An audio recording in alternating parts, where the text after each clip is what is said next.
तर भंडारा गोंदियामधील लोकसभा निवडणुकीवरून रोहित पवारांनी जोरदार टीका केली होती। भंडारा गोंदियाची लोकसभेतील लढत ही कॉन्ट्रॅक्टर आणि डॉक्टरमध्ये होत असल्याचा घणाघात त्यांनी केला होता। यावरून चित्रा वाघ यांनी त्यांना प्रत्युत्तर दिले।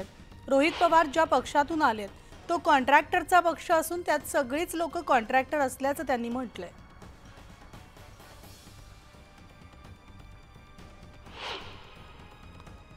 की आता सलील भाऊ देशमुख इथं आहेत, तिथे सगळे पदाधिकारी आमचे आहेत।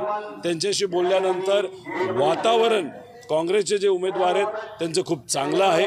इथं कॉन्ट्रॅक्टर विरुद्ध डॉक्टर अशी लढत ही त्या ठिकाणी होणार आहे आणि लोकांना साध्या कुटुंबातून आणि कुठेतरी सामाजिक पार्श्वभूमी असणाऱ्या कुटुंबातून जे आता काँग्रेसचे उमेदवार आहेत त्यांना निवडून देण्याची पसंतीही दिसते।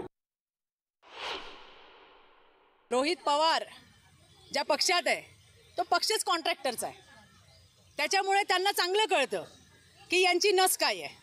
त्यामुळे कॉन्ट्रॅक्टरच्या पक्षातून आलेल्या रोहित पवारांना सगळीकडे तेच दिसतंय। हे जे ते बोलतायत ते अतिशय चुकीचं बोलतायत। सुनील मेंढे हे आमचे अतिशय सुसंस्कृत असे गोंदिया भंडाराचे लोकसभेचे उमेदवार आहेत।